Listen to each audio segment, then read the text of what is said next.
قال النبي صلى الله عليه وسلم أدبوا أولادكم على 3 خصال إلى آخره أو كما قال عليه الصلاة والسلام.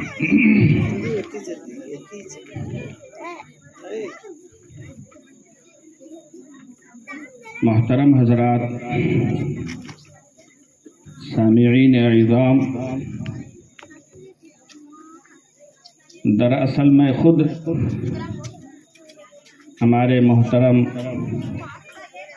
عزیز القدر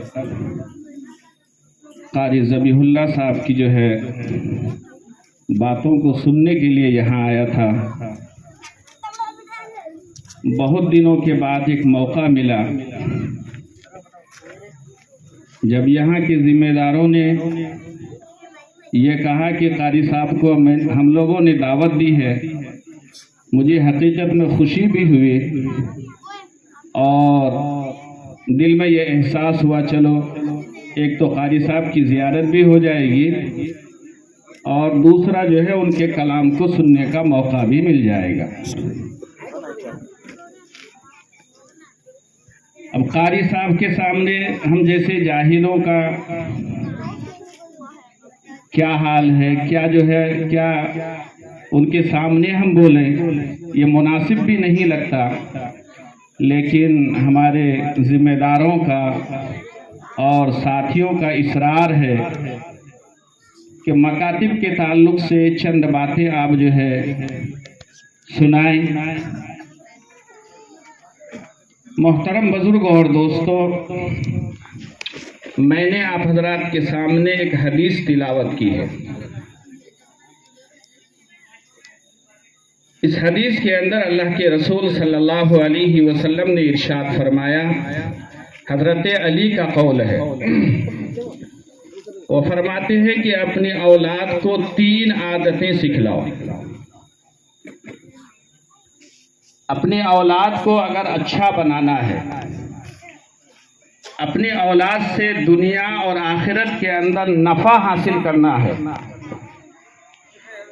اپنی اولاد کے ذریعے سے اپنے نام کو روشن کرنا ہے اور اپنی اولاد کے ذریعے سے اپنے رشتہ دار کے اندر، اپنے ماحول کے اندر، اپنے محلے کے اندر عزت کے کلمات اگر کہلوانا چاہتے ہیں تو آج کے اس دور کے اندر ہماری ماں بہنوں کو بھی اور ہمارے بھائیوں کو بھی، یعنی ماں باپ کی دونوں کی ذمہ داری یہ بن جاتی ہے کہ وہ اولاد کی صحیح تربیت کرے،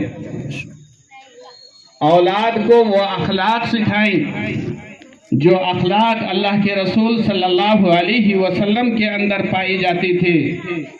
اولاد کو وہ اخلاق سکھلائیں جو اولاد صحابہ کرام کے اندر پائی جاتی تھی.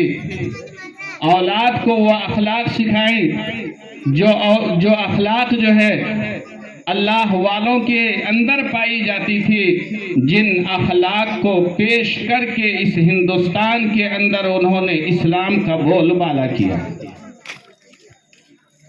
تو آج کے اس دور کے اندر دونوں کی ذمہ داری ہے،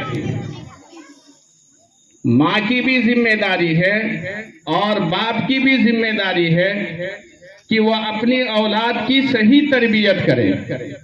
اگر آپ صحیح تربیت نہیں کریں گے اور آپ اولاد کی فکر نہیں کریں گے، یہ اولاد دنیا کے اندر بھی آپ کی ذلت و رسوائی کا سبب بنے گی اور آخرت کے اندر بھی جو وہاں اس کا بدلہ ملے گا اور وہاں جا کر کے افسوس کرنا پڑے گا، وہاں جا کر کے پچھتانا پڑے گا، وہ تو جانے کے بعد ہی معلوم ہوگا. کیونکہ آج کل عصری تعلیم کا جو نظام ہے، دنیاوی تعلیم کا جو نظام ہے، یہ نظام خصوصاً مسلمانوں کے لیے اور مسلمان کے بچوں کے لیے مہلک ہے، مہلک زہر آلود تعلیم ہے. ایسے ماحول کے اندر اور ایسے تعلیم کے زمانے کے اندر جو ہے